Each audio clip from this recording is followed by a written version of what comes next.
আসসালামু আলাইকুম গাইস। আজকে আমি আপনাদের তৈরি করে দেখাবো হোমমেড কনডেন্স মিল্ক কিভাবে তৈরি করতে হয়, সেটার প্রসেসই আজকে আপনাদেরকে দেখাবো। তো আমার সাথে থাকুন। তো আজকে আমি নিয়েছি 1 কাপ গুঁড়া দুধ, আর সাথে দিচ্ছি 1 কাপ ওই একই মাপের 1 কাপ চিনি, সাথে দিয়ে দিচ্ছি ওই কাপেরই 1.5 কাপ পানি।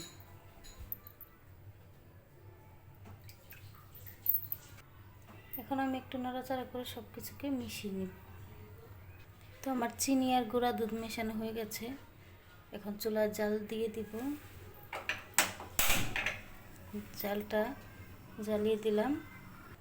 এইভাবে অনবরত নেড়েচেড়ে এটাকে জাল করতে হবে প্রায় 10 মিনিটের মতো। এখন এই পর্যায়ে আসার পর এর মধ্যে আমি দিয়ে দিব 1 চিমটি বেকিং সোডা।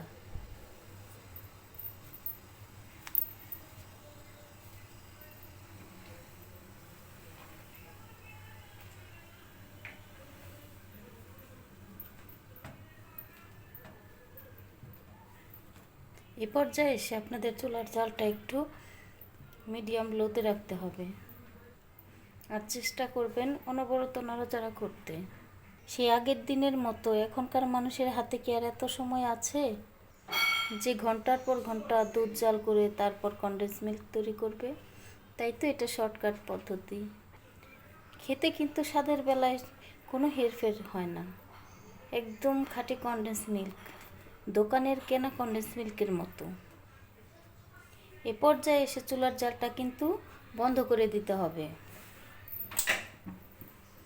চুলার জাল বন্ধ করলেও নাড়াচাড়া কিন্তু থামানো যাবে না, তাহলে কিন্তু উপরে একটা সর পড়ে যাবে। এটা কিন্তু দেখতে অনেক পাতলা মনে হচ্ছে, ভাববেন না এই পাতলাটা এইভাবেই থাকবে। এটা যখন ঠান্ডা হবে ঝোলটাও গাঢ় হয়ে যাবে।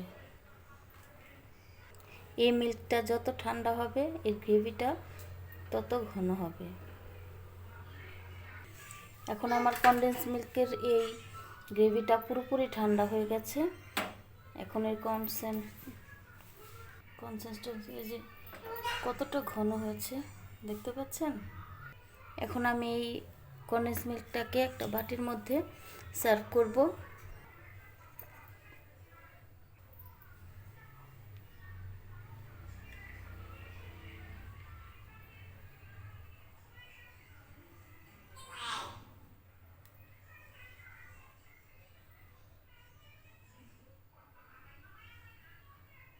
দেখতে পাচ্ছেন কতটা ঘন হয়েছে এটা।